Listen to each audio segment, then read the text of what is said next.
అమెరికాలో స్థిరపడిన తెలుగువారికి ఎలాంటి ఆపద వచ్చినా ఆదుకునేందుకు తానా ఎప్పుడూ సిద్దంగా ఉంటుందని తానా అధ్యక్షుడు సతీష్ వేమన తెలిపారు. విజయవాడ సిద్ధార్థ కళాశాల ఆడిటోరియంలో తానా రాజధాని కళోత్సవం వైభవంగా నిర్వహించారు.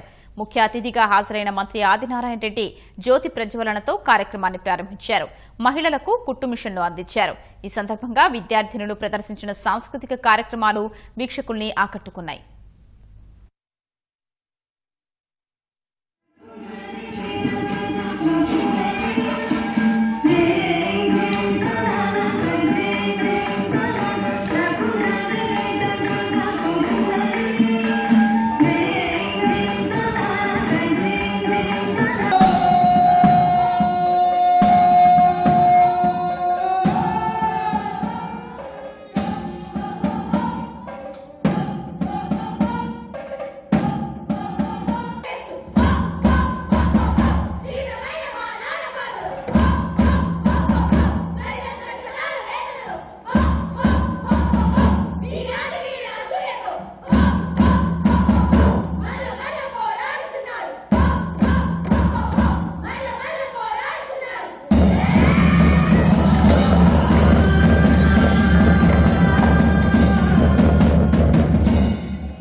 గడిచిన 40 సంవత్సరాల్లో తెలుగు రాష్ట్రాల్లో దాదాపుగా $200 మిలియన్ అంటే 1500 కోట్ల రూపాయల పైగా తానా పలు సేవా కార్యక్రమాలు చేసింది. పలు యాక్టివిటీస్, ముఖ్యంగా బసదారకం కాన్సర్ హాస్పిటల్ అయితేనేమి, అలాగే శంకరాయ ఫౌండేషన్ నిర్మాణం అయితేనేమి, అలాగే విజయవాడలో ఉన్న ఆర్ఫన్ సెంటర్ అయితేనేమి, కడప, కర్నూలు, కొన్ని చోట్ల ప్రకాశం జిల్లాలో తానా కాలనీల నిర్మాణం అయితేనేమి, అలాగే దాదాపుగా 25,000 మందికి స్కాలర్షిప్స్ అయితేనేమి, అలాగే 50,000 మందికి పైగా కంటి చూపు తెప్పించడం అయితేనేమి, ఇలా ఎన్నో సేవా కార్యక్రమాలు చేస్తూ ఉంది.